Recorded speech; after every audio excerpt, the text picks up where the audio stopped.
Então, para vocês saberem, quem não gostar de assistir a aula ou não aguentar a aula longa, as aulas são gravadas, tá? Ficam disponibilizadas no site. Então, toda semana, as aulas da semana anterior já estão repostas no site. Nosso site tem um projeto. Tem 2 sites rodando aí. O site está mais atualizado pelo professor Global.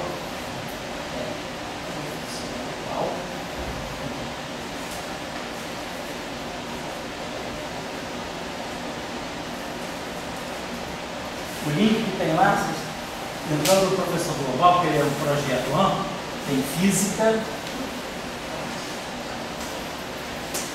pós-graduação. É assim que está, não, eu acho?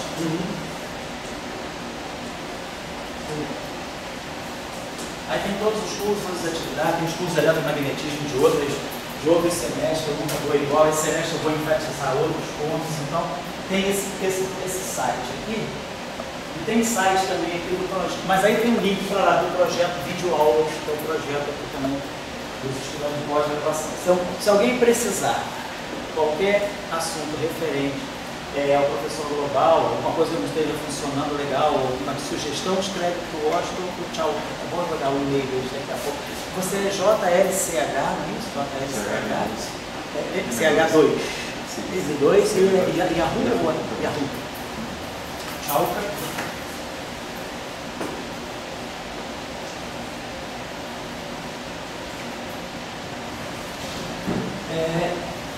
.com.br ou só .com, tchau? Só .com.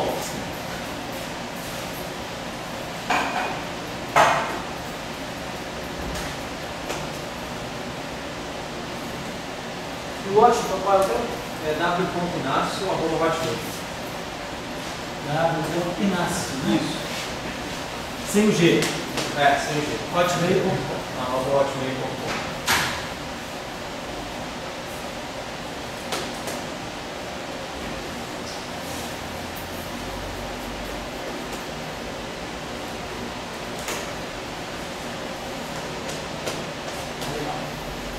Diego, Diego entrou e saiu. Eu não vi o Diego por aí? Ah, ele entrou e saiu, né? A listinha está para onde? Está rolando aonde a listinha? Ah, tá aí, né? Depois eu vou.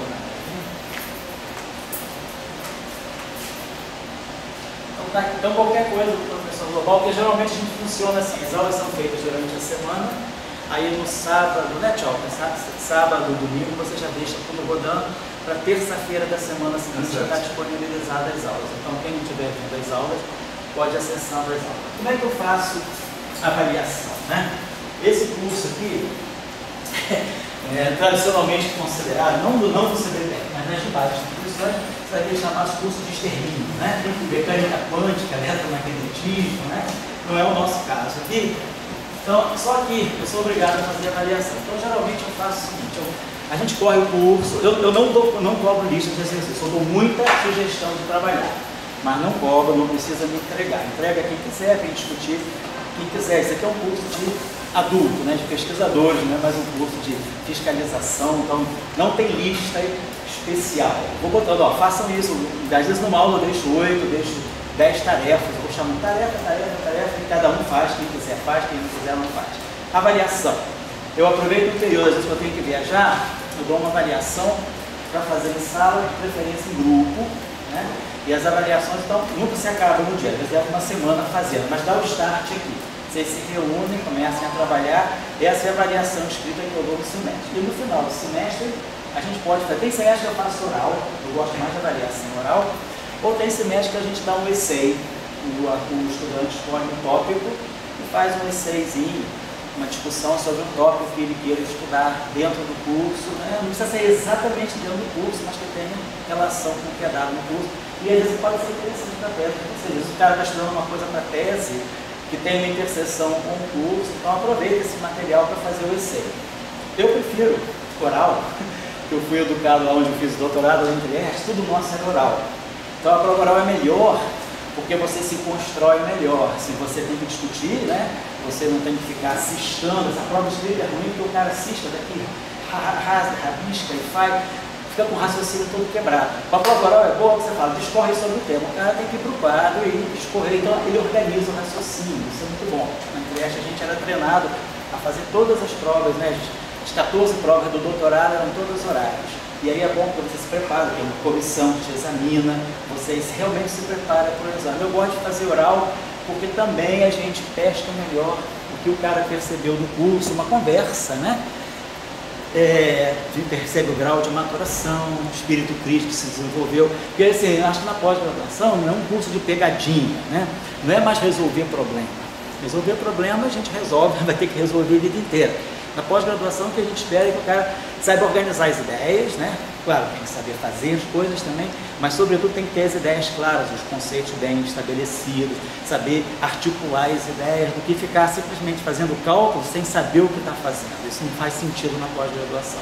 Então, às vezes eu prefiro avaliação oral por isso. Ou então a gente vê, mais lá para maio, a gente vê como é que o que vocês preferem. Ou vocês preferem o ESSEI, quando eu dou o ESSEI, geralmente pode entregar na primeira semana do semestre consecutivo. Então, geralmente, primeira semana de agosto, vocês têm o mês de julho todo para trabalhar no ESSEI.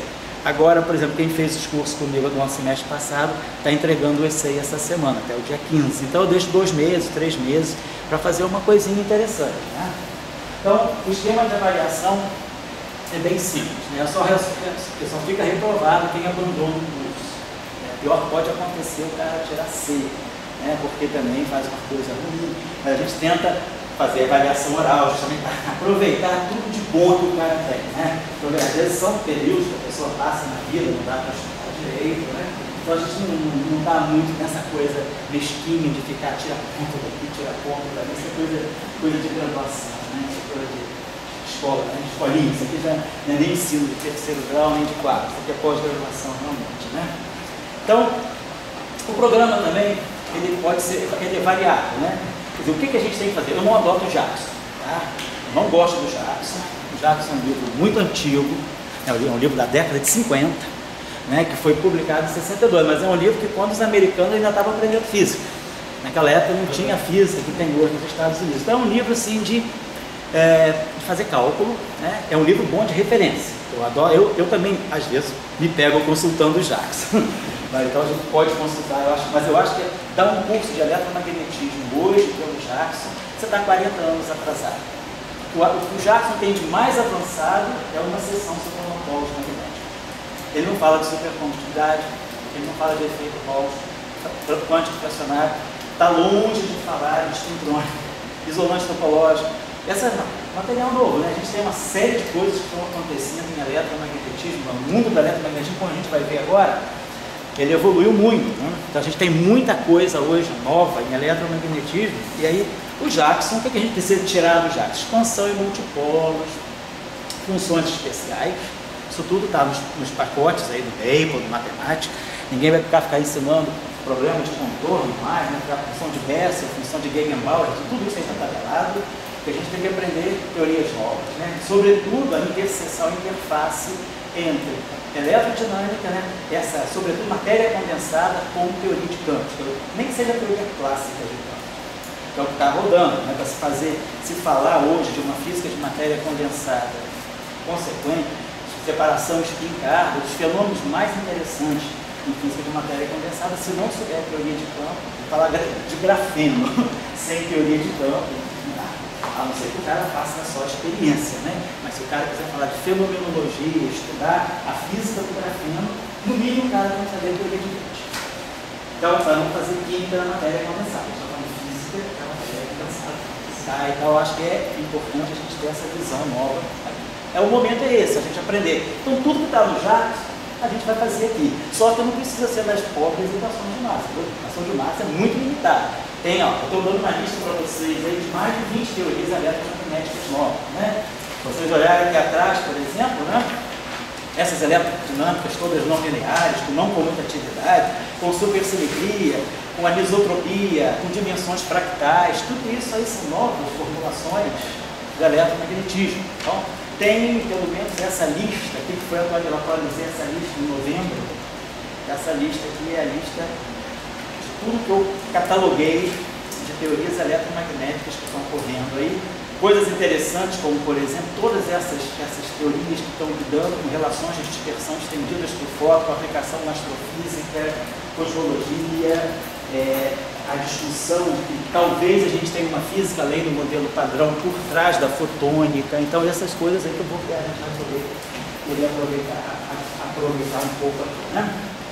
Então, eu não vou, claro, não estou propondo de dar todas essas eletrodinâmicas, mas a gente vai trabalhar com algumas delas. Então, em vez de fazer o que a gente faz, que está feito no JAX com as equações de Maxwell, a gente vai fazer semelhante, mas com algum eletromagnetismo diferente. Eletromagnetismo planar, para poder escrever supercondutor, o eletromagnetismo de Kaluza-Klein, de dimensões mais altas, para poder ligar essa relação de ADS, de espaços de antidecímetro, eletromagnetismo antidecímetro.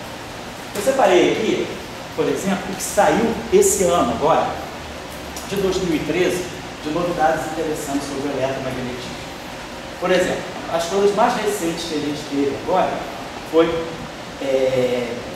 a questão da produção, quer dizer, de monopolos magnéticos em gelos distintos. Então a gente já sabe que monopolos magnéticos já existem. A gente sabe que eles existem em matéria condensada, sobretudo em relação, em conexão com os gelos distintos. Como partícula elementar, monopolo, a partícula monopolo elementar, prevista por Dirac, ou então descrita nas grandes unificações de monopolos de Tufts e Polyakov, esses não foram descobertos em física de partículas, mas a gente já tem agora, né, os monopolos magnéticos descritos na matéria condensada. Por exemplo, na Nature, agora de janeiro, né,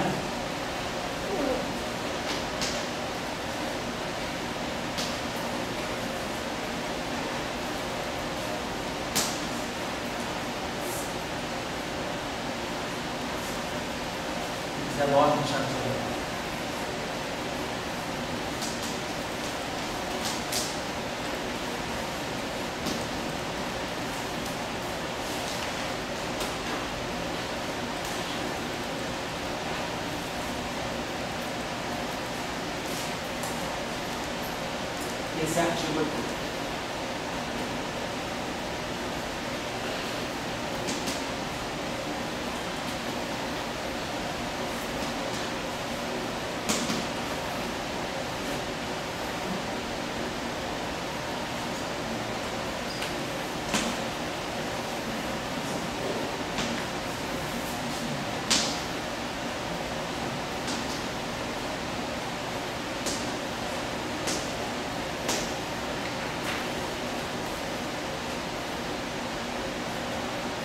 Depois nós tem outro também, esse aqui foi esse Nature 500, esse outro Nature aqui.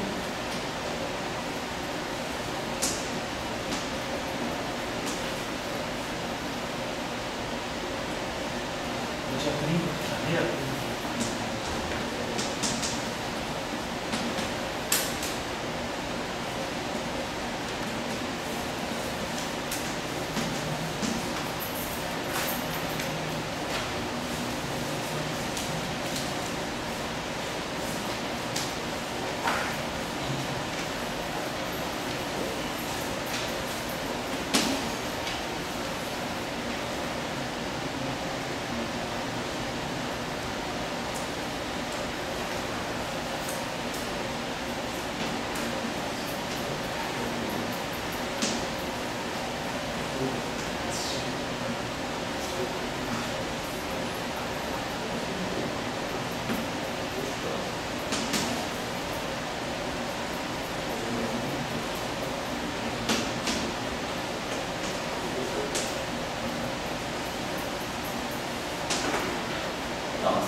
São resultados bem atuais, né, publicados em revistas de grande parte que é a Nature e que são novidades, né, dentro da teoria do eletromagnetismo. Né?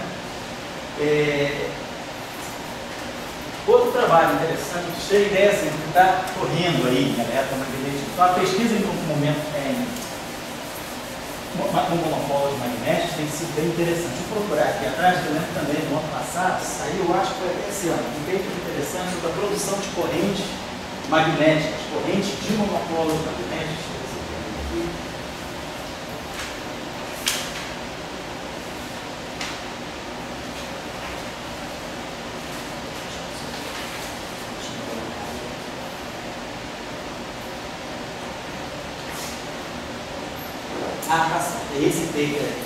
Esse paper aqui fala, né, da criação de correntes, agora de poder criar correntes de monopólio magnético.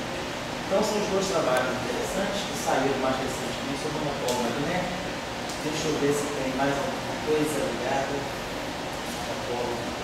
Outra coisa interessante que saiu bem recente agora, é um resultado bastante novo, que interessa não só ao eletromagnetismo, mas a própria teoria e a própria física, além do modelo padrão, que foi a medida mais recente que a gente teve agora, e mais precisa, né, do momento de dipolo elétrico do elétron. Se nós olharmos a eletrodinâmica, se nós olharmos a teoria clássica, né, o eletromagnetismo, ele prevê que o elétron tem momento de dipolo elétrico zero. A gente sabe que o elétron tem momento de dipolo magnético, que é o magneton de Bohr. Nós estudamos lá, bota o elétron no campo magnético externo, tem a energia de interação do dipolo magnético com o campo magnético e tem a razão giromagnética G igual a 2, prevista pela teoria quântica, né, pela mecânica quântica relativística, e calculada depois, né, com ordens de precisão até a 12ª casa decimal, pelo modelo padrão.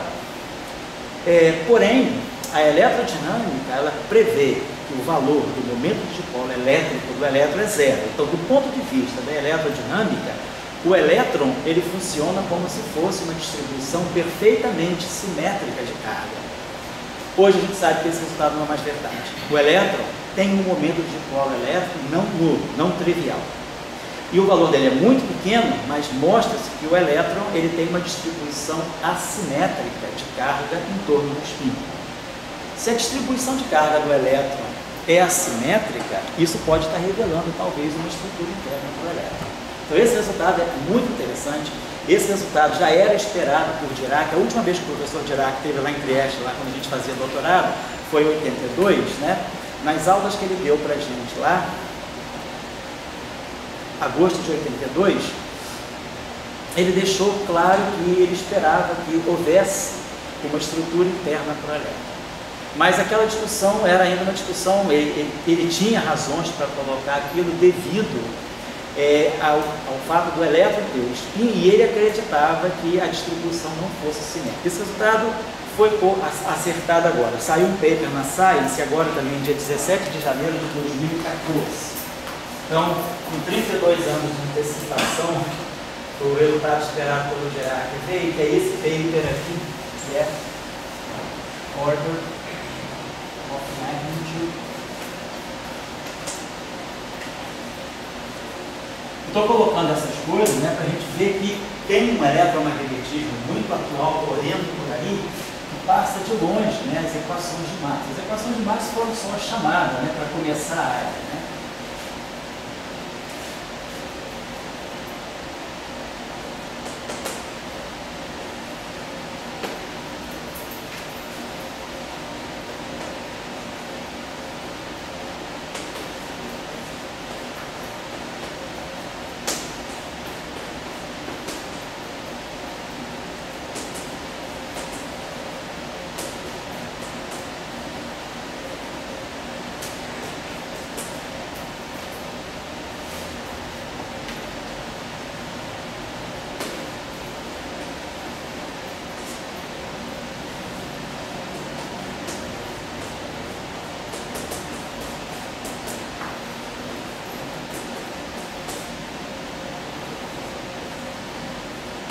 Em 2014, né, está sendo um ano quente, né?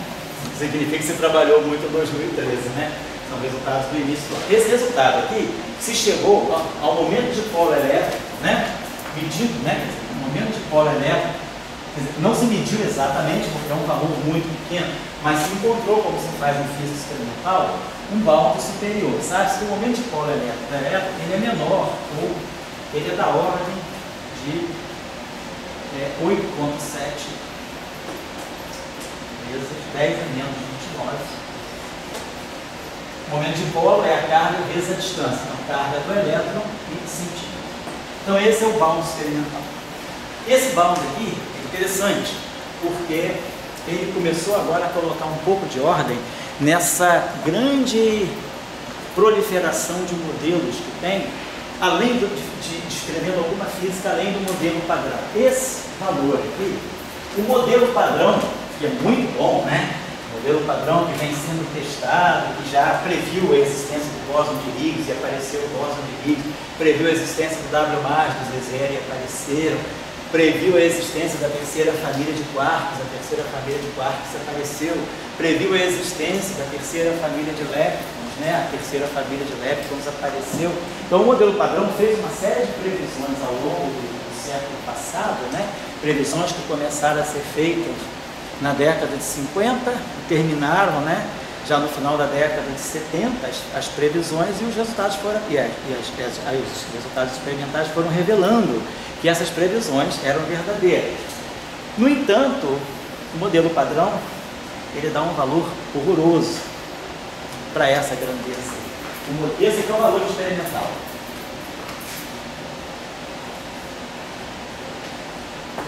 O modelo padrão, chamado Standard Model, ele prevê esse momento em 10 ordens de grandeza, ele prevê de menor de 10 a menos 30. Quer dizer, ele não extrapola, não está errado, ele não dá um valor maior. O valor máximo que poderia se você pode medir é esse. O modelo padrão dá 10 ordens de grandeza a menos. Então é um resultado extremamente pequeno. Então mostra que o que está por trás da medida desse momento de polo elétrico deve ser uma física mais rica do que o modelo padrão. Deve ter, então, aqui, por trás desse valor, alguma física nova que o modelo padrão não está conseguindo enxergar. Então, esse é o resultado que agora, por exemplo, várias teorias novas, né, que têm em conexão depois das teorias de cordas, essa física além do modelo padrão inspirada pelas cordas, pela supersimetria, pelas dimensões extras, vários desses modelos previram valores que estavam acima desse bound. Valores na faixa de 10 a menos 25, 10 a menos 26, então esses modelos estão descartados. Então tem uma série de modelos que foram descartados, né, atuais, que estavam correndo na literatura em função desse resultado. Então esse é um dado interessante também, que afinal de contas, né, o elétron é o agente de tudo. Né? Tudo começou com o elétron, a carga, né? A fração mínima de carga, né? O quantum de carga é a carga do elétron, é a carga fundamental.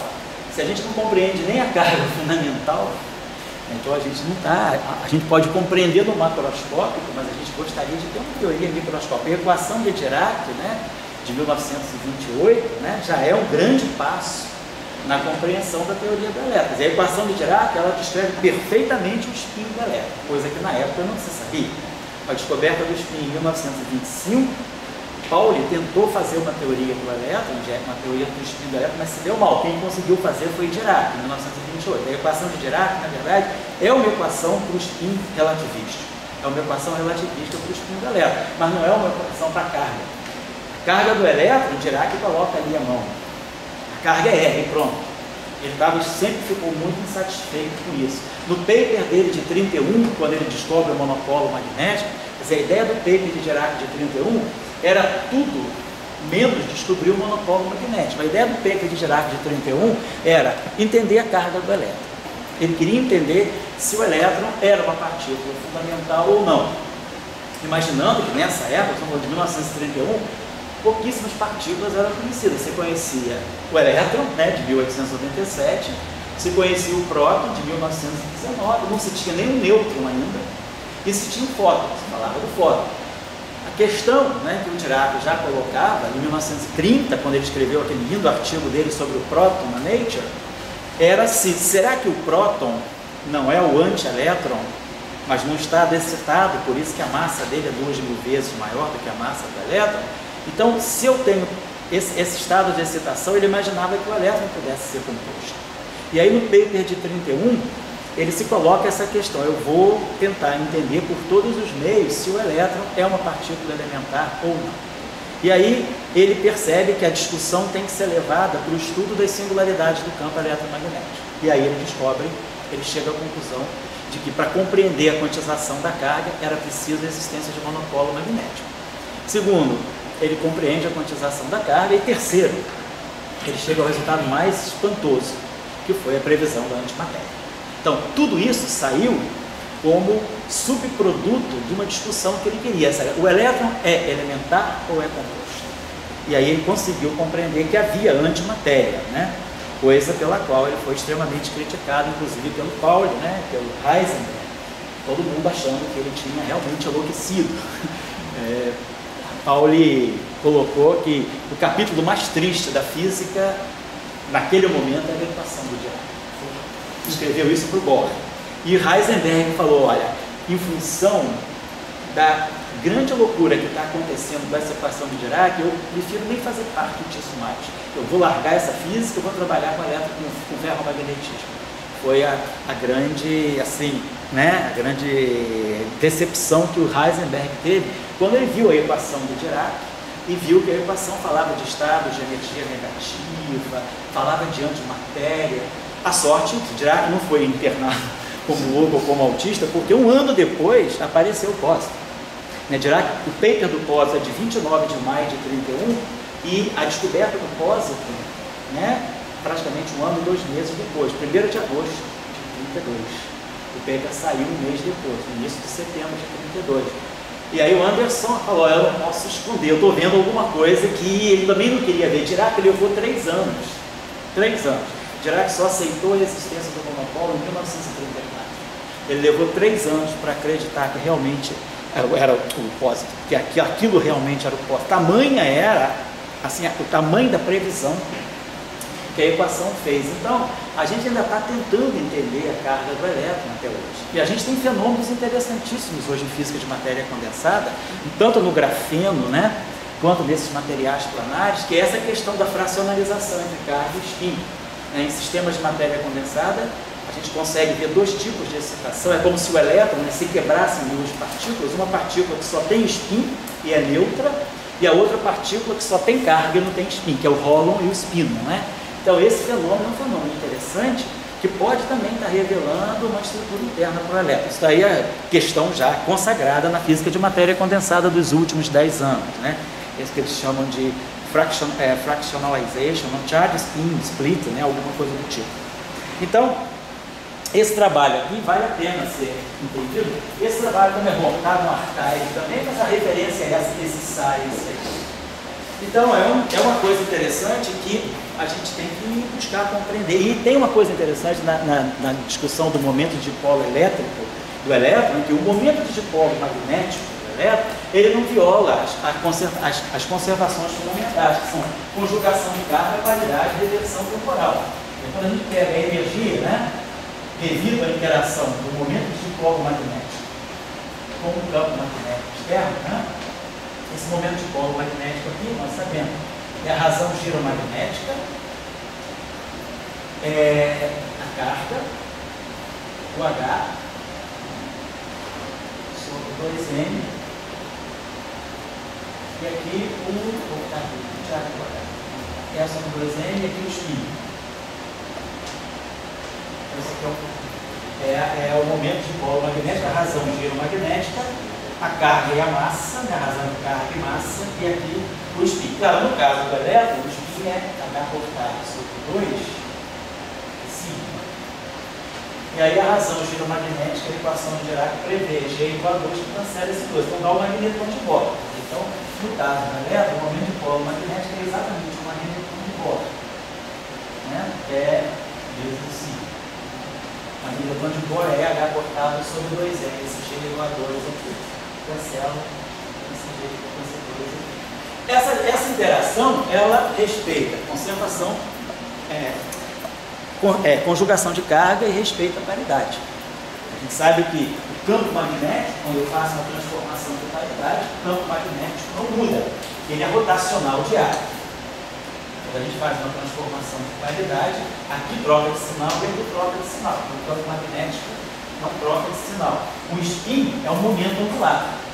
O spin é o momento angular. O momento angular é R vetor P. Então, quando eu faço uma transformação de paridade, esse muda, então o spin não muda com uma transformação de paridade. Mas se a gente fizer a mesma coisa para a energia, isso aqui é energia magnética. Se eu pegar o dipolo elétrico do elétron e ele estiver interagindo com o campo elétrico externo, se eu vou para o referencial de repouso do elétron, o O único vetor que eu tenho à disposição no referencial de repouso do elétron é o próprio espinho do elétron. Então, o momento de polo do elétron, o momento de polo elétrico, ela também tem que ser proporcional ao espinho, paralelo ao espinho. Tanto o momento de polo magnético quanto o momento de polo elétrico, todos são paralelos ao espinho. Então, esse cara aqui, por paridade não muda, mas o campo magnético, o campo elétrico muda. O campo elétrico é gradiente de φ. Φ é o escalar, não muda por paridade, mas o gradiente muda. Então, essa interação aqui, ela viola CP. Então, ela não pode estar dentro do eletromagnetismo. A interação eletromagnética, ela não viola CP. Então, ela tem que ser uma física fora. Pode ser eletrofrágil. A gente sabe hoje também que a teoria que o eletromagnetismo, a gente não pode mais reportar o eletromagnetismo que nem está no jato, está aqui, só eletromagnetismo. Isso não faz mais sentido. O eletromagnetismo ele faz parte de uma teoria mais ampla, ele é parte da teoria eletrofrágil. A interação que a gente conhece é a interação eletrofrágil. Obviamente, alguns fenômenos eu posso ficar só no setor eletromagnético. A contribuição do setor fraca pode ser desprezível em muitos fenômenos macroscópicos, mas fenômenos microscópicos não. Se eu for estudar o espalhamento elétron-elétron e só trocar fóton, cara, estou fodido. tem que trocar Z0, tem que trocar Higgs também. Então, espalhamento elétron-elétron, se for só fóton, já era. Tio Maxwell, né? Normal. Tem que ter coisas a mais. Então a gente tem que começar a ver que o eletromagnetismo ele também se alimenta de uma física que está fora do eletromagnetismo. Na verdade, o eletromagnetismo é uma teoria do modelo padrão. Quando eu for olhar para o eletromagnetismo numa visão assim, pós-moderna, a gente tem que olhar para o modelo padrão. Se você for olhar só para o eletromagnetismo, você vai perder uma série de informações. Você não chega, por exemplo, nem nas ordens altas de precisão do momento de polo magnético do elétron. Todo mundo sabe que o momento de polo magnético do elétron é a grandeza dele de física, 0,0015928281. Isso aqui tudo, ó. Até aqui, a gente tem tanto teórico. Sei exatamente em que casa decimal o Z0 da interação fraca contribui. Eu sei exatamente em que casa decimal os quartos começam a contribuir, a parte de interação forte. Então, se eu quiser chegar a esse número aqui, que é o número mais bem ele bate com uma casa decimal em 10 a 10, o erro é de uma parte em 10 bilhões, eu para chegar a esse número preciso do modelo padrão. Não posso conseguir isso só com o eletromagnetismo.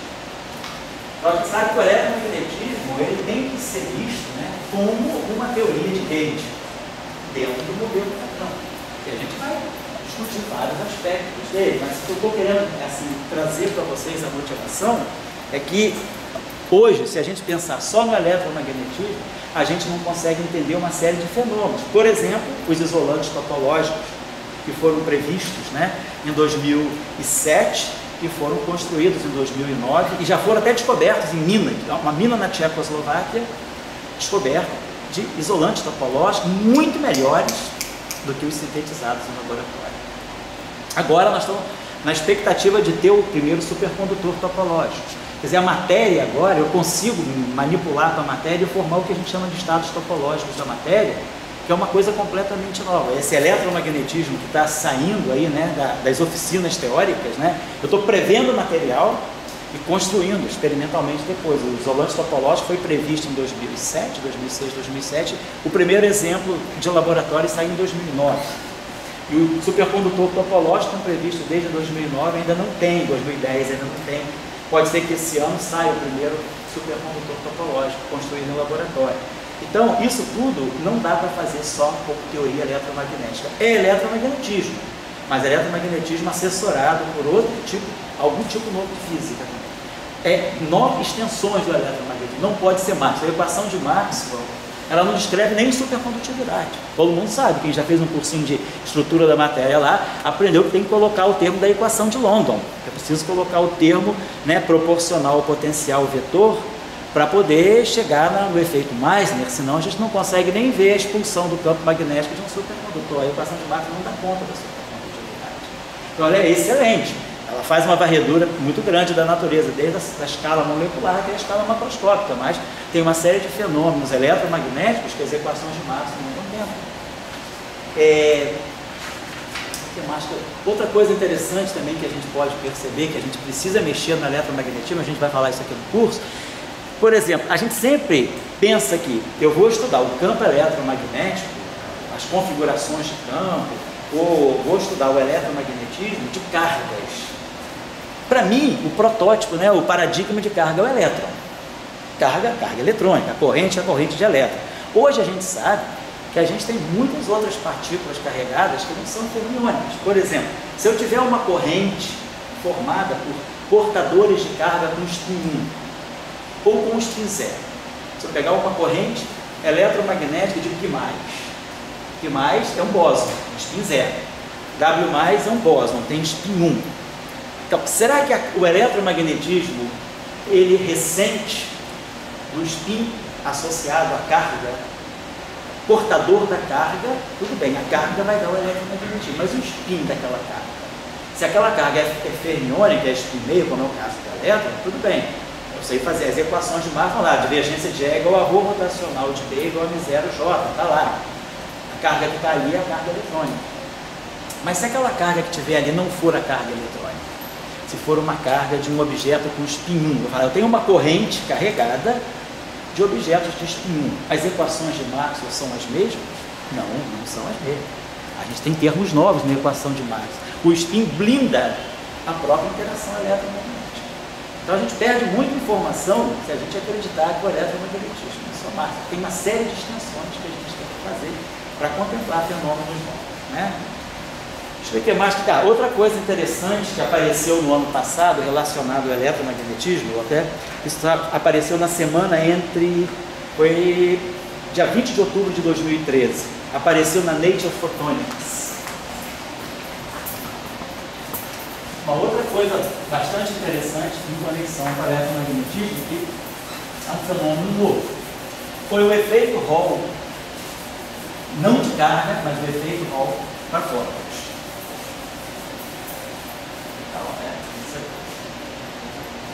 É o efeito Hall quântico realizado não com elétrons, né, mas realizado com luz. Então esse trabalho aqui está na Nature. Vocês estão vendo coisas que são muito fundamentais. E a revista que está aparecendo é só Nature, Science e Physical Electronics. São as revistas mais assim, de maior impacto. São assuntos muito fundamentais, né?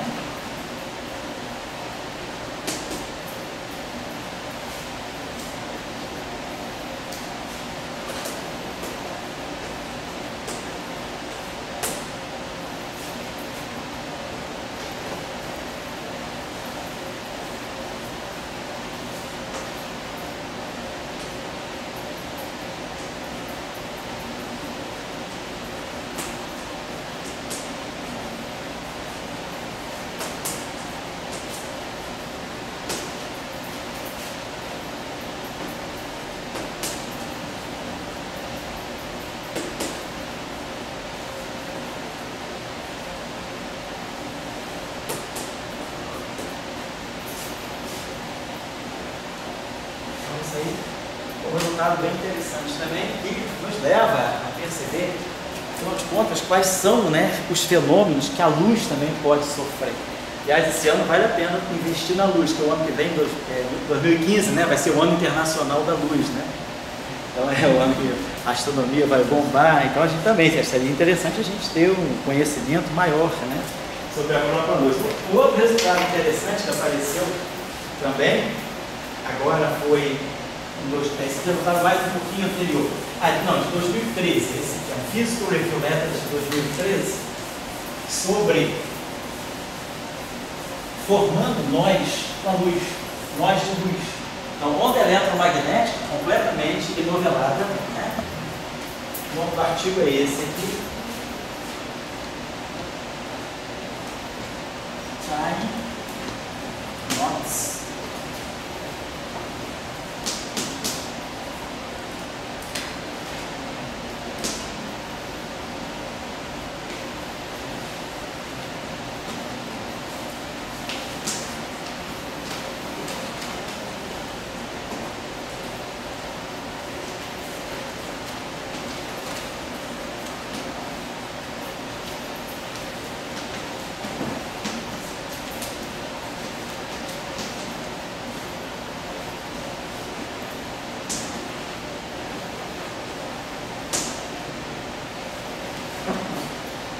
nesse trabalho aqui, é um trabalho interessantíssimo, porque é um trabalho que ele traz um estudo bem detalhado de geometria algébrica. É um trabalho que envolve bastante aspectos de matemática também. É um trabalho entre a física teórica e a física matemática. Nesse trabalho aqui, os autores mostram que é possível nós termos ondas eletromagnéticas que satisfazem a essa condição aqui, né?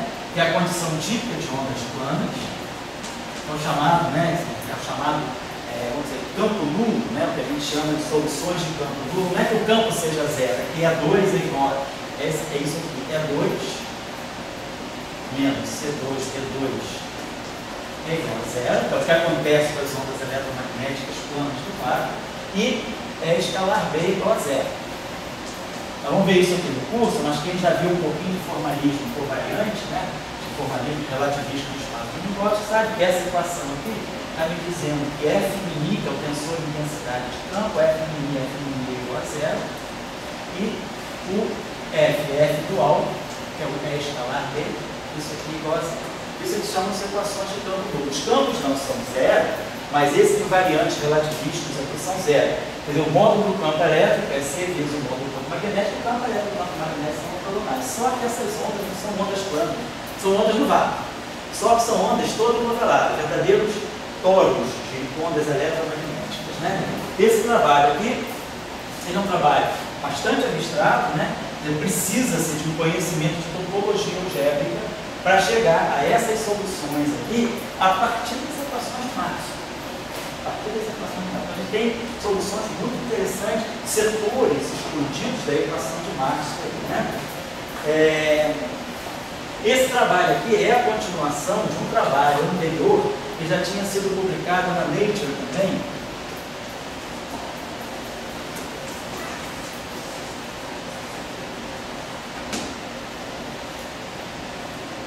em 2010. Esse trabalho aqui se chama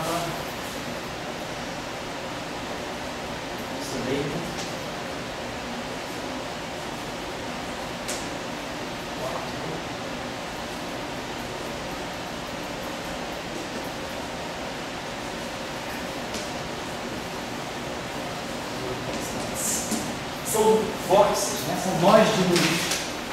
Então, nesse trabalho, que foi um trabalho seminal, depois aqui os autores descobriram outras categorias de soluções também com a topologia muito legal.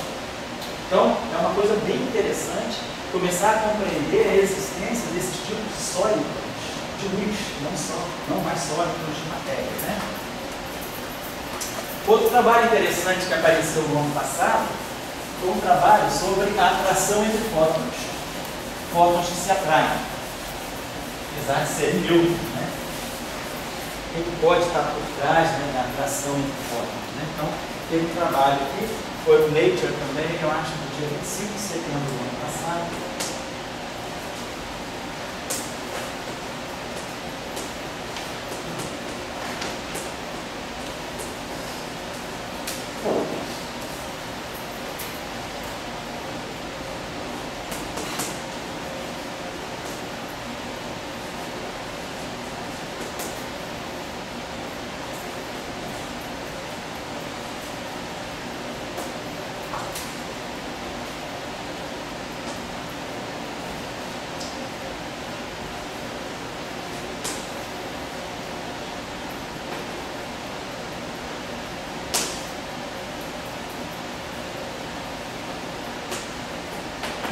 A palavra-chave aqui é a não linearidade.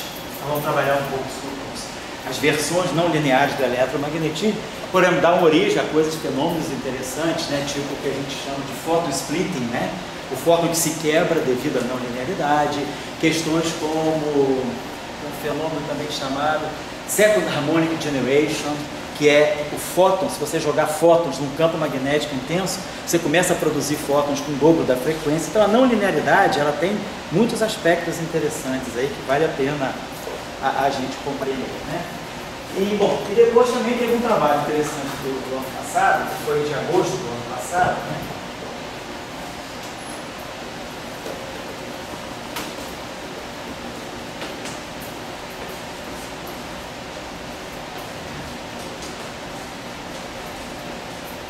É um trabalho sobre efeito quântico Hall de spin, não efeito quântico Hall de spin de carga, né? Mas efeito quântico Hall de spin de fóton. Quer dizer, todo mundo já conhece o efeito quântico Hall de spin. Quem trabalha com spintrônica sabe que hoje a gente tem dois tipos de efeito Hall. Então, o efeito Hall de carga e tem o efeito Hall de spin.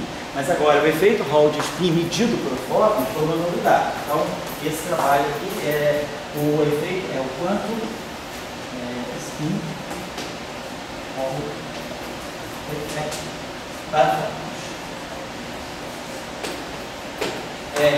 Quantum spin Hall effect. Tá? Então, é o efeito quântico Hall de spin para fóton. Então, uma coisa bem interessante que apareceu. Claro, o fóton tem spin. Então, por conta disso, ele pode sofrer, né? Pode passar por esse fenômeno do efeito Hall, né? Ligado ao spin. Que é uma coisa interessante também que, por exemplo, para compreender o efeito quântico Hall de spin, já existem muitas discussões, teorias sobre isso, quer dizer, é uma discussão que está agitando muito a relação entre física matemática e física da matéria condensada, que são efeitos topológicos, são efeitos que não são triviais. Você precisa compreender, né, esses chamados efeitos de fronteira, né, para poder entender esse efeito quântico. Outras novidades interessantes, como eu já falei para vocês, são os isolantes topológicos, os supercondutores topológicos e esses materiais aí de uma forma. O grafeno também trouxe uma grande novidade para a teoria eletromagnética, né? Toda essa física do grafeno. Né? O grafeno foi proposto em 2004, né? Então, o grafeno e fenômenos, né, bem fundamentais que ocorrem no grafeno. Por exemplo, no grafeno a gente tem o efeito quântico Hall, o efeito Hall quântico, né? O efeito quântico Hall effect, tanto de carga quanto de spin. Temos a separação, né? Spin.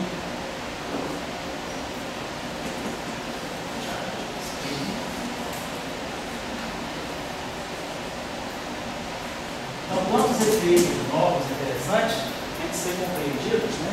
E a física do grafeno, ela se presta muito, porque é um material realmente planar, quer dizer, é o material mais planar que nós temos, é o grafeno, realmente é uma camada, é uma monolayer, né, de átomos de carbono, tem também os bilayers, né, mas esse monolayer é realmente a folhinha, né, de átomos de carbono que dão esses efeitos interessantes. Tem o efeito da própria supercondutividade também. Então, eu acho que isso aí abre para a gente as portas, né, para uma série de novidades interessantes com o eletromagnetismo. Agora, claro, para acessar esse tipo de discussão, a gente precisa, no mínimo, conhecer um pouco as teorias de gate, né? Não precisa nem quantizar, não estou falando de teoria quântica de campos, não, mas ter um conhecimento razoavelmente bom de teoria clássica de campos é fundamental. E teoria de gate, né? Young-Mills também, né? O que mais que eu vou só colocar aqui? Bom, depois nós temos toda a ligação da fotônica com a astrofísica.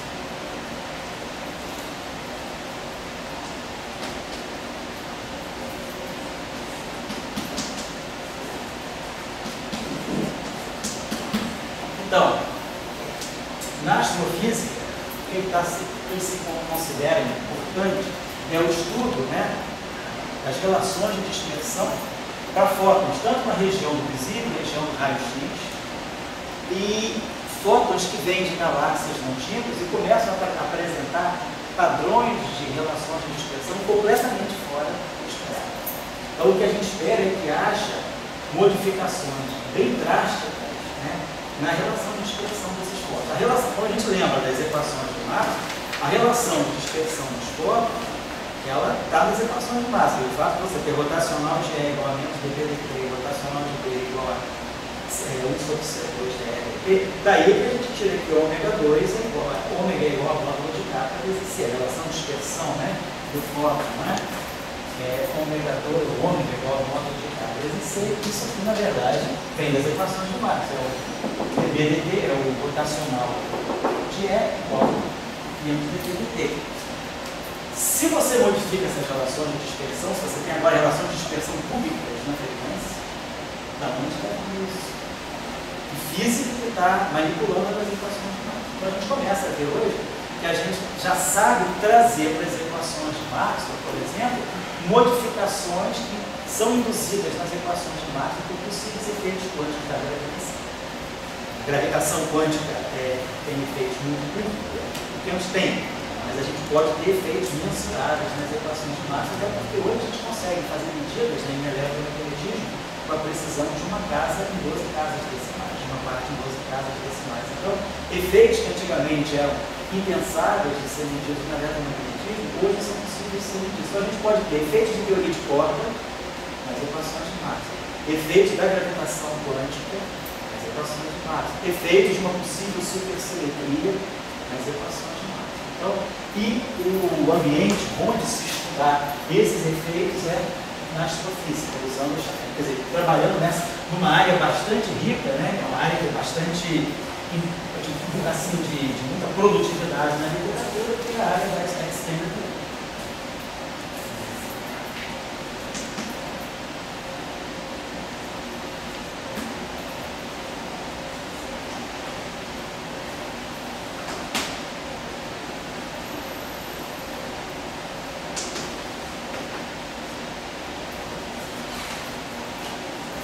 Então, as relações de dispersão estendidas para os quadros. Pessoal, olha, só para mais ou menos se organizar, eu geralmente gosto de fazer o seguinte: a primeira aula, que está todo mundo com um pouquinho mais de pique, apesar de ser final do dia, é a aula mais longa, eu vou 1h20, 1h30. Depois eu dou a gente fala chamada aula russa. A gente faz uma aula longa, depois dá um intervalo de 10 minutos, depois faz uma aulinha, mais um intervalo de 15 minutos. Os intervalos crescem também, que aí todo mundo termina a aula inteira, né? Quem dá aula não sente, quem dá aula quem assiste sempre um pouquinho mais, porque quando aula presta atenção, né? Então aí dá mais trabalho, mas assim pra gente que dá aula não cansa nem um pouco quebrando a aula desse modo. Assim, eu prefiro também porque a gente não perde fim do discurso. Porque aí você faz uma aula de 1h30, 2 horas quase, aí no melhor da aula você tem que parar. Aí quando você vai pegar a próxima aula, você tem que retomar o clímax da aula anterior para gerar a aula seguinte. Aí você perde tempo, você perde meia hora aqui, meia hora lá. Uma aula de 4 horas, você termina o que a gente quer falar. Né? Então, se vocês quiserem, a gente teve um semestre de ter lanchinho, todo mundo dava R$1, né? A moeda, R$1 a gente comprava refrigerante e fruta aí. Se vocês quiserem também fazer lanchinho, a gente pode fazer a vaquinha de R$1 aí também. Cada semana um traz um lanchinho, né? Quando a gente falava delícia, R$1, café, pipoca, café. Mas quem aguentar seco, Bom, então a última coisa que eu queria falar para motivar vocês é uma área que está crescendo muito também dentro do eletromagnetismo, inclusive o estímulo para o redescobrimento dessa área veio com as teorias de cordas, que é a área da eletrodinâmica não linear. A ED, né? Eletrodinâmica não linear. Isso aqui tem ganhado um espaço muito grande no estudo, né, na literatura, em relação, por exemplo, até física de buracos negros, né, estudo de buracos negros carregados dentro de uma eletrodinâmica não linear. Mas tudo isso aqui começou com aquele trabalho de Euler e Heisenberg, 1935,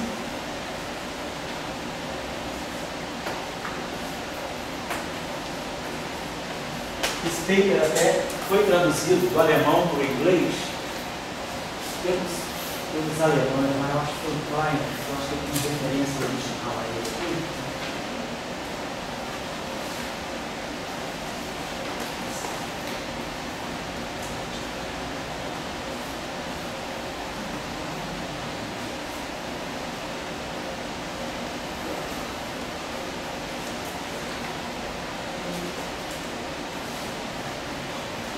De dezembro de 35. O trabalho é que eles estudaram a não linearidade do eletromagnetismo em conexão com o Bohr. Heisenberg, que tinha tanta bronca do Dirac, acabou se rendendo e tendo que fazer esse tempo colocando o nome de Dirac no título, inclusive. Né? Consequências.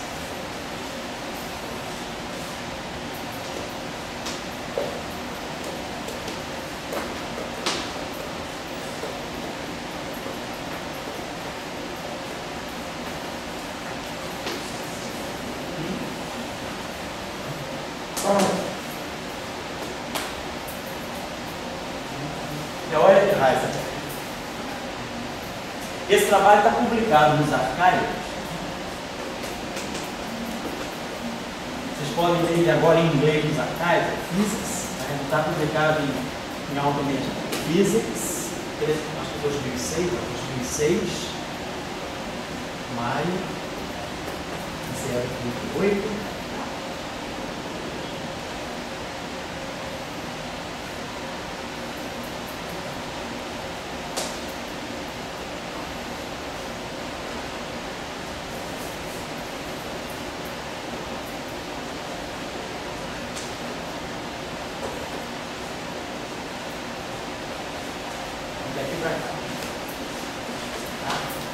História da física. Então esse trabalho aqui é um trabalho interessante em que eles mostram como você pode generalizar o Lagrangiano de Maxwell para introduzir não linearidade, uma física de fótons não linear, né? E levando em conta, quer dizer, essa física, essa não linearidade, ela é introduzida pelos efeitos quânticos do elétron e do pósito. A gente imaginar que eu estou numa situação em que eu posso ter campos eletromagnéticos intensos, campos eletromagnéticos intensos no vácuo polarizam o vácuo, e o efeito dessa polarização do vácuo, se a gente, que eu estou querendo colocar assim, imagina o vácuo, coloca um campo magnético forte no vácuo. Você não colocou matéria, você colocou um campo magnético no vácuo. O campo magnético forte no vácuo, ele vai induzir flutuações elétron-pósitron no vácuo. E os fótons vão passar nesse meio. Dependendo do comprimento de onda do fóton, né, se o fóton tiver um comprimento de onda que for pequeno, ou da ordem do comprimento de onda de Compton do elétron e do pósitron, o fóton vai enxergar um meio polarizado. E aí o fóton vai ter interações muito diferentes, né, daquilo que seriam as interações dentro da teoria de Maxwell. Porque ele vai estar passando por um meio, esse meio é o vácuo, mas o vácuo ele vai conseguir perceber os efeitos quânticos de flutuação do vácuo. Então esse trabalho de Heisenberg é muito interessante porque é o primeiro trabalho que mostra, né, efeitos de polarização do vácuo na física do fóton. Em seguida, um trabalho que também foi importante em conexão com a não linearidade foi o trabalho do Born e Wingfield. Você tem a referência original aqui? Mas eu acho que o Born e Wingfield é de 38, 34, nessa época. E a eletrodinâmica não linear aqui também, Born-Wingfield.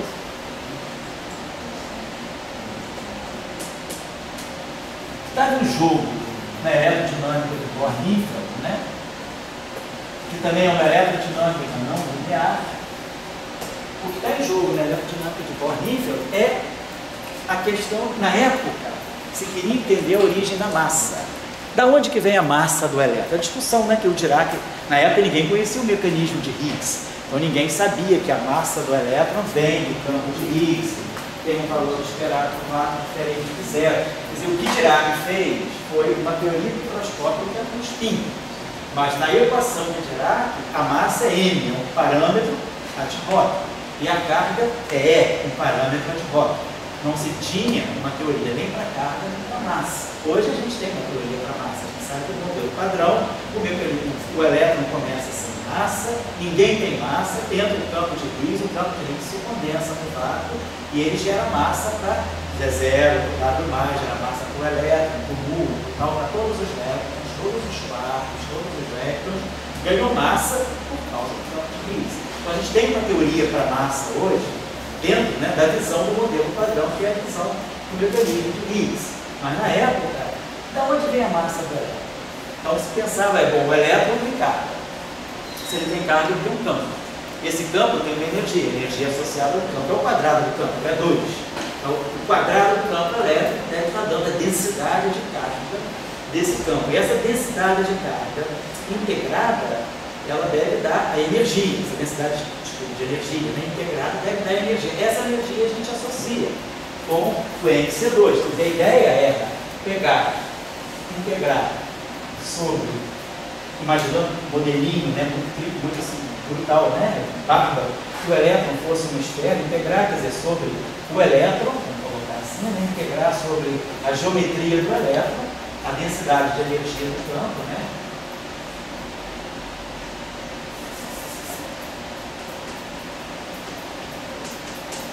E essa energia aqui, ela deveria ser MC2.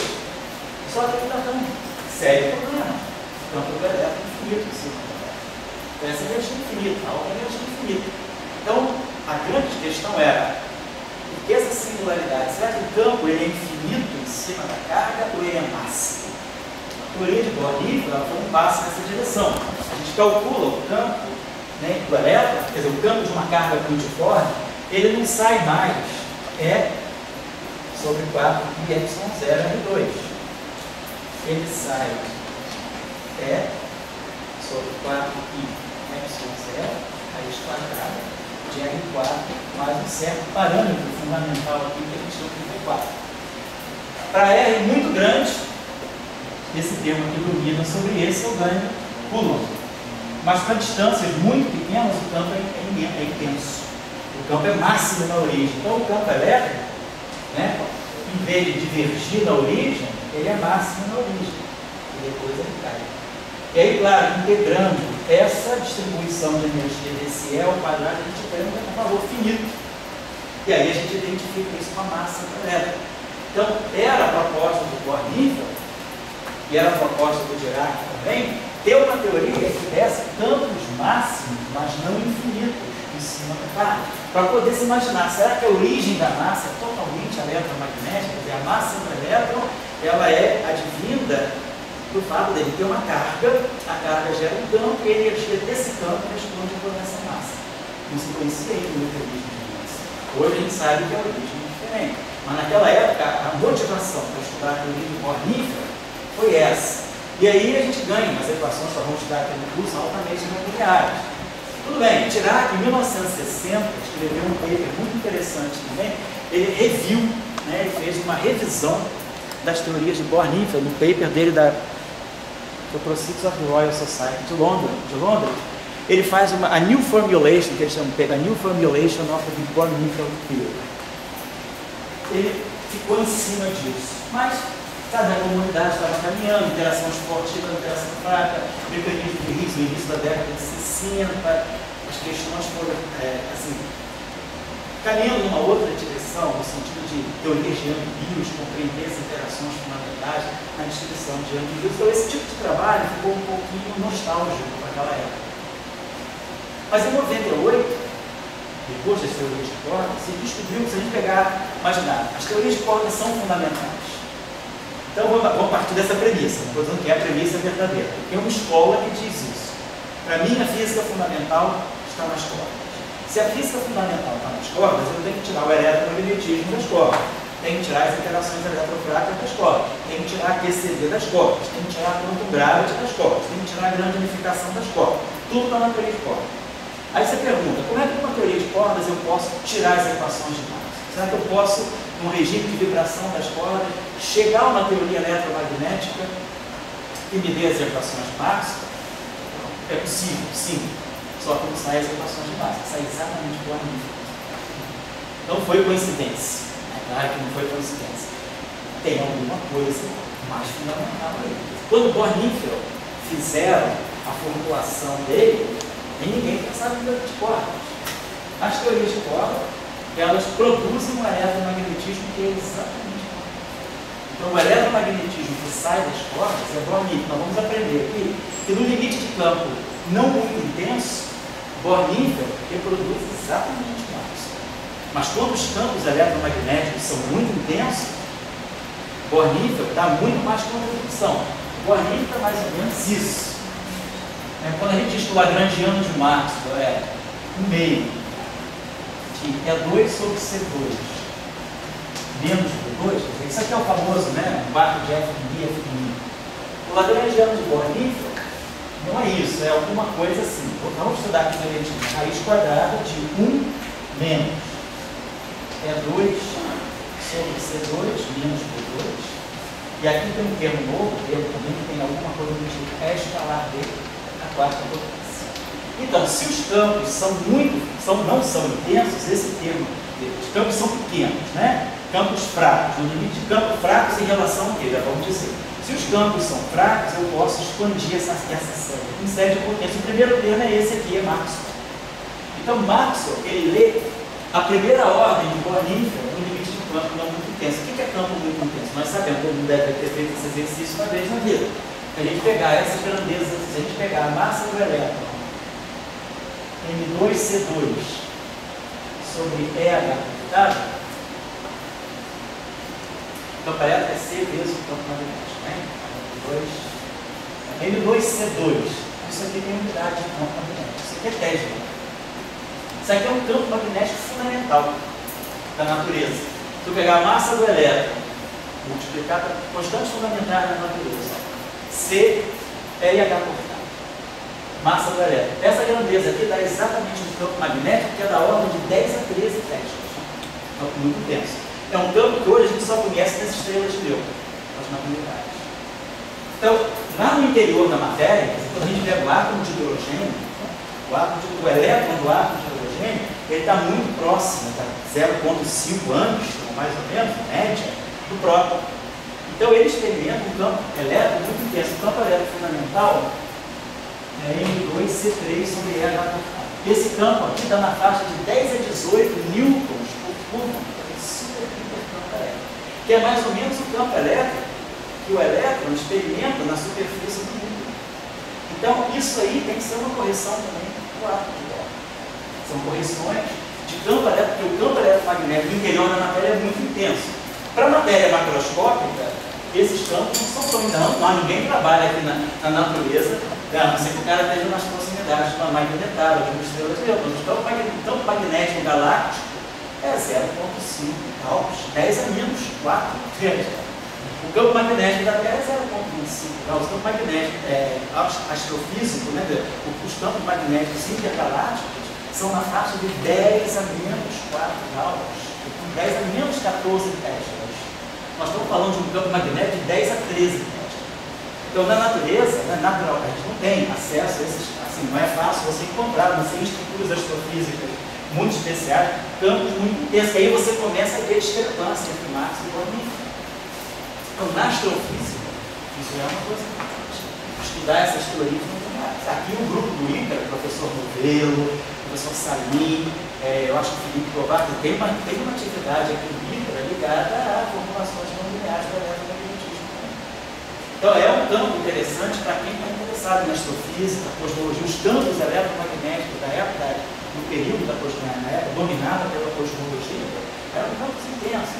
E aí a gente pergunta, quando o fóton, quando você joga o fóton no vácuo, ele vai lá e caminha. Mas se você jogar o fóton no vácuo, onde tem um campo magnético intenso, vai ter divergência. O fóton, ele vai perceber que esse campo magnético modificou o vácuo. E aí, se dependendo da polarização do fóton, a velocidade é uma ou outra. A velocidade depende da polarização quando você tem fóton. Se você jogar o raio laser, num ambiente de vácuo, mas dominado por um campo magnético intenso, você vai ter fenômenos interessantes, como divergência, ou até trievergência, dependendo da direção a luz tem velocidade distinta. Então, são fenômenos que só uma versão não linear da eletromagnetismo pode descrever. Então, tem umas coisas interessantes aqui, eu tenho uma referência aqui que eu posso deixar para vocês. Muito, Tem um curso que eu fiz agora no verão, mas foi um curso nível de graduação, para a meninada da graduação, da iniciação científica, está no site do Professor Global também. Tem lá um linkzinho dentro da parte de física, está lá, atividades formativas de verão, que todo ano a gente faz umas atividades aqui extra de verão. Esse ano, 2014, eu fiz um curso lá de graduação chamado, acho que era eletromagnetismo, efeitos não lineares em eletromagnetismo. E aí eu fiz uma introdução a teoria de Born-Infeld, dei muitas referências ali no curso, ali vocês podem pegar uma série de referências interessantes sobre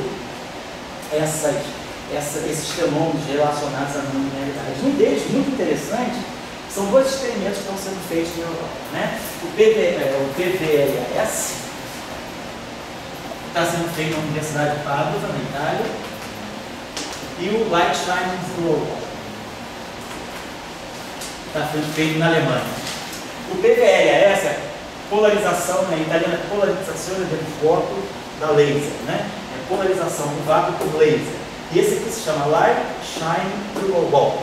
São efeitos que podem medir a não linearidade. Efeitos não lineares, né? São experimentos que estão sendo feitos para tentar medir efeitos de não linearidade nas equações de Maxwell. Por exemplo, quem já ouviu falar de matéria escura, já ouviu falar do chamado axion. Esse experimento aqui, o Light Shining Through a Wall, ele é um experimento que mostra que se existe realmente esse objeto, que é o axion, candidato à matéria escura, ele interage com o fóton de uma forma não linear. Então, o axion, ele permite que o fóton comece a passar por zonas completamente, como que a gente fala, não é blindadas, não. Quando uma coisa, quando a luz não passa por meio, né? Quer dizer... Opaca, obrigado, exatamente.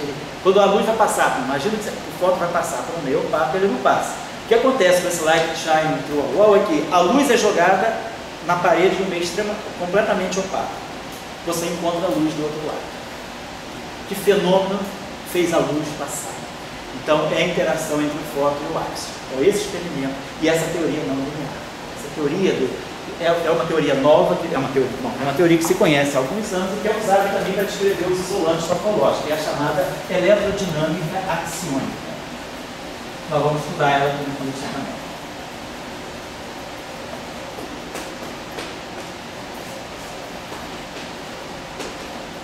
Então, com essa eletrodinâmica axiônica, a gente pode ter esse interessante efeito aqui, que é o efeito Light Shining Through a Wall. Se vocês quiserem ler sobre isso aqui, esse é um trabalho excelente para final de curso, assim, tipo um essayzinho, é um trabalho.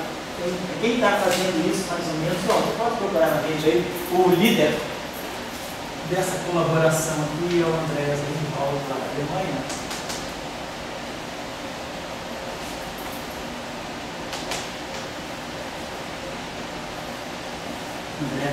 Então, é um experimento muito interessante que pode mostrar efeitos de não linearidade do eletromagnetismo. E essa polarização do vácuo aqui, o laser, também é bastante interessante. É jogar laser numa região, né, onde você faz o vácuo, mas onde tem um campo magnético muito intenso. Então, é estudar a interação do laser, estudar fenômenos como, por exemplo, birrefringência e trirefringência do vácuo. O vácuo começa a se tornar birrefringente pela imposição de um campo magnético muito intenso. Então, tem muitas coisas interessantes ligadas a esses aspectos não lineares do eletromagnetismo. E é claro, a gente também entende, né, que o eletromagnetismo ele tem tendência também a uma certa não linearidade. Afinal de contas, o eletromagnetismo ele é parte de uma teoria mais completa, que é o modelo padrão. E o modelo padrão, como nós vamos aprender aqui, vou fazer Yang-Mills com vocês, o modelo padrão ele é construído em cima das teorias de Yang-Mills. As teorias de Yang-Mills automaticamente são auto-interagentes. Então, o eletromagnetismo ele pode estar trazendo essa matriz auto-interagente porque ele tem uma memória de que lá atrás, ele no fundo, ele é parte, né, de uma teoria de Yang-Mills. Tem essa ideia que a gente tem meio disciplinar, né, de cursinho, né, cada coisa, estuda aquilo tudo separadinho, então a gente repara eletromagnetismo para cá, aí separa QCD para cá, aí vai ver eletrofraco. Na verdade, é tudo uma coisa só. Então, até que ponto eu consigo reportar o eletromagnetismo e dizer, isso aqui é só eletromagnetismo? Eu consigo ainda fazer isso com o eletromagnetismo. Com a gravitação, de jeito nenhum. Ninguém consegue reportar uma teoria de gravitação pura se não colocar todos os efeitos, né? Senão, você não pode abrir mão de outras coisas. Gravitação pura não dá certo. Ou pelo menos uma ligação com teoria de cordas, alguma coisa, ou loop quantitário, de spin-fold, alguma coisa. Então, essa ideia que a gente começa, né, de reportar as interações, achar que eu tenho um mundo eletromagnético, isso é uma idealização cor-de-rosa. Na verdade, a gente precisa ter as interações, mesmo que sejam efeitos pequenos, a gente sabe introduzir até que ponto, né, o eletromagnetismo ele realmente é uma teoria de Ou ele é maxwelliano, é o que eu chamo de teoria abeliana. O eletromagnetismo é abeliano sob muitos propósitos, para muitos fenômenos, mas o eletromagnetismo não é completamente recente também de uma estrutura não linear. Ninguém vai conseguir. Tem um paper interessante que eu catei para dar para vocês aí, que é estudar o eletromagnetismo na atmosfera de uma estrela brilhante. Você vai estudar o eletromagnetismo, né, na atmosfera lá de uma magnetar, a gente vai ver fenômenos completamente diferentes. Então, porque eu tenho que colocar na linearidade, eu tenho que pôr diante de um campo magnético muito intenso. Então, isso aqui é apenas, Maxwell é a primeira ordem perturbativa, uma expansão muito mais rica, que é o eletromagnetismo de corrente. Então, eu quero chamar a atenção de vocês para essas coisas que não estão no Jackson. Porque às vezes a gente fala, vou dar um curso pelo Jackson, muitos alunos ficam decepcionados porque é um ritual quase iniciático, né? O Jackson, quem não faz o Jackson não é físico, dizem alguns, né? Então eu, pelo menos, estudei com gente que nem conhecia o Jackson. Lá em Trieste, um livro absolutamente ignorado e desconhecido. Nem por isso aluno deixou de ganhar um prêmio Nobel, né? Porque não conhecia, não trabalhava com o Jackson, não ensinava o Jackson. Então, eu não sou assim, eu não estou querendo assim, fazer terrorismo com o Jackson. Eu estou apenas dizendo o seguinte: não se consegue nos dias de hoje você formar uma pessoa no mestrado, obrigar ele a fazer eletromagnetismo que já viu uma graduação e sem pelo Jackson. Na Europa, o Jackson, segundo ano de universidade. Na Itália, segundo ano. Quando se conhece o Jackson, estuda no segundo ano. Na Alemanha, segundo ano. E por que a gente não pode fazer? Porque a gente tem que fazer só no mestrado. A gente é menos para Jackson. Quem disse que a gente é menos? Por quê? Então, eu me bato muito contra essa coisa de deixar o Jackson como sendo assim, aquela coisa. Se passar pelo Jackson, você pode ser físico. Se não passar, você definir dentro de uma pessoa pelo Jackson. O Jackson é velho. É um livro muito bom para quem faz física de plasma. É um livro excelente. Não para nós, não para a geração de vocês. Mas a geração da internet é essa geração que assiste aula assim. Já vi atrás. Cara, um cara desse não pode assistir tudo. Como Jackson? Consultar, sim. Né? Eu não tenho vergonha, eu fecho a porta da minha sala e consulto o Jackson. Esse é um aluno meu me pegar e falar assim, o Jackson está desmoralizado. Mas a gente faz brincadeirinha com o Jackson. Olha, o livro é excelente, assim, para consulta. Sobretudo os apêndices de sistemas de unidade, né? Não tem nada melhor. Tem sistemas de conversão CGS para EPKS, para eletrostática, unidade gaussiana. Aquilo ali é o ponto clímax do Jackson, na minha opinião. Agora, pegar aqueles capítulos de antena, linha de onda, cabo coaxial. Hoje em dia já na época do wireless, que você vai escrevendo, nem técnico de televisão mais se preocupa, né? De mexer na antena. Então, a gente perde muito tempo. Estuda tudo aquilo, mas dentro de uma teoria de Bohr-Niffer, pega um cabo coaxial de Bohr-Niffer, pega um solenoide de Euler Heisenberg, calcula um campo magnético no interior de um solenoide usando Euler Heisenberg, mas não linearidade. Isso aí é trabalho legal. O meio ajuda a matemática, tem modelagem, né? Agora ficar fazendo aqueles cálculos para poder fazer simetria, a gente acaba estudando só as soluções simétricas também, porque ninguém sabe resolver muito mais do que isso. Então é nesse sentido que eu digo, a gente vai aprender o que tem no Jackson, só que não usando as equações de Maxwell. Vai usar a eletrodinâmica psiônica, vamos usar a eletrodinâmica com violação da simetria de Lorentz, vamos usar a eletrodinâmica com mecanismo de Higgs, vamos usar a eletrodinâmica para objetos de spin. A pergunta é, como é que é o campo elétrico de um spin 2 carregado? Pega um gráfico com carga. Sabe que o campo elétrico dele é E sobre 4π/2, né? Mas não é nível, né? O spin, ele é decisivo para muitas coisas, tá certo? Então, é isso que eu quero desconstruir com vocês, essa ideia de que o eletromagnetismo são as equações de Maxwell. São para muitos efeitos, mas não para a vida moderna. Hoje em dia a gente não consegue mais fazer materiais interessantes, né? Fazer nanofísica com as equações de Maxwell. Você está lá dentro do átomo, praticamente dentro do átomo, você tem campos magnéticos intensos, né? Então, quem quiser fazer uma revisão interessante só para se motivar, assim, uma espécie de exceder uma dosagemzinha de estímulo, tem um trabalho muito bom desses cursos aqui, que é um trabalho assim, no âmbito da espectroscopia mesmo, espectroscopia de átomos e moléculas, mas ele usa uma eletrodinâmica não linear para estudar o deslocamento, né, o shift das linhas espectrais do átomo de hidrogênio, usando o efeito de eletrodinâmica não linear. Esse trabalho aqui, ele...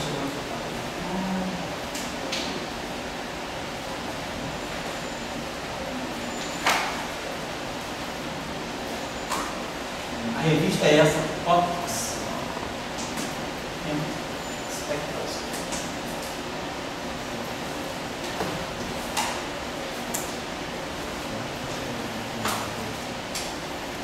Volume 100. número 5, ano 2006. Página 641.